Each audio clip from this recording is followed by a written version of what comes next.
بسم الله الرحمن الرحيم، والحمد لله رب العالمين، والصلاة والسلام على خاتم الأنبياء والمرسلين وعلى آله وصحبه الطيبين الطاهرين ومن تبعهم بإحسان إلى يوم الدين. أما بعد، أحييكم بتحية الإسلام الخالدة، السلام عليكم ورحمة الله وبركاته. في البداية أتقدم بالشكر للأخوات الفاضلات على إقامة هذه الفعالية.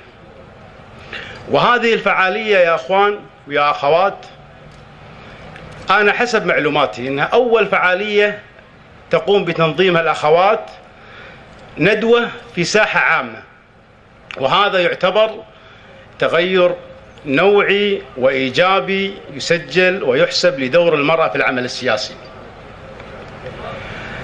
أي حراك في أي دولة في العالم لا ينجح هذا الحراك إلا إذا اشتمل على جميع مكونات المجتمع، وبالتالي مشاركة المرأة في الحراك، والمرأة عنصر مهم جدا ومكون أساسي من مكونات المجتمع. لذلك سوف يذكر التاريخ في المستقبل أن الثورات العربية السلمية التي نجحت كان بفضل الله سبحانه وتعالى، ثم بفضل إدخال عنصر جديد في هذا الحراك وهو العنصر النسائي.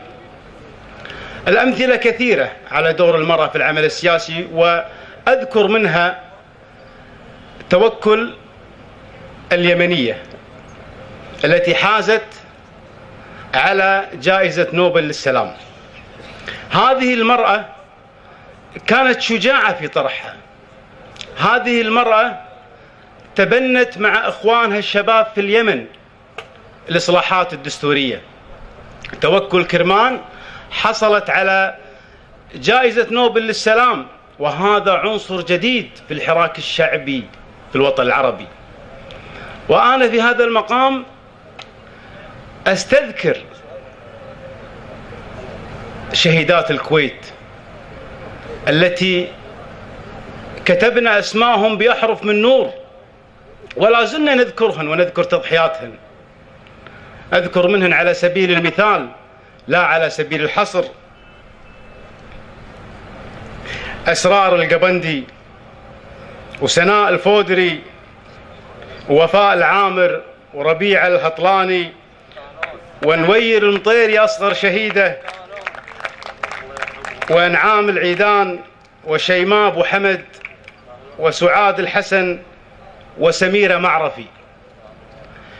هذه الأسماء كتبت بأحرف من نور في تاريخ الكويت، وأنا أستذكر هذه الأسماء، أستذكر أبيات المتنبي عندما قال: ولو كان النساء كمن فقدنا لفضلت النساء على الرجال، وما التذكير لاسم الشمس عيب، وما التأنيث لاسم الشمس عيب، ولا التذكير فخر للهلال.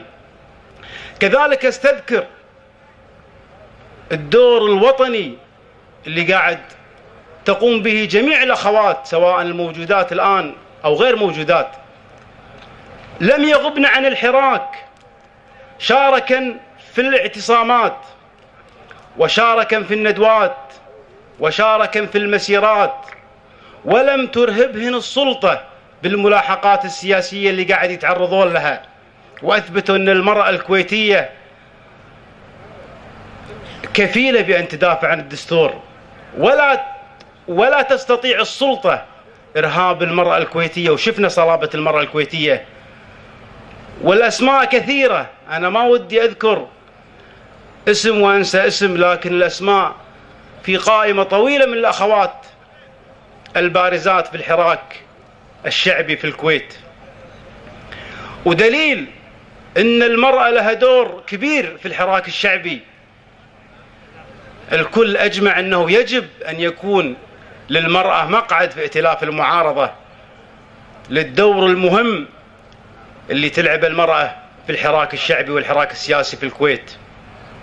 لذلك نحن مجتمعون لأجل الوطن، رجالا ونساء، حضر وشيعة وسنة وبدو لأجل الوطن اجتمعنا، وعنوان ندوتنا اليوم من أجل الوطن.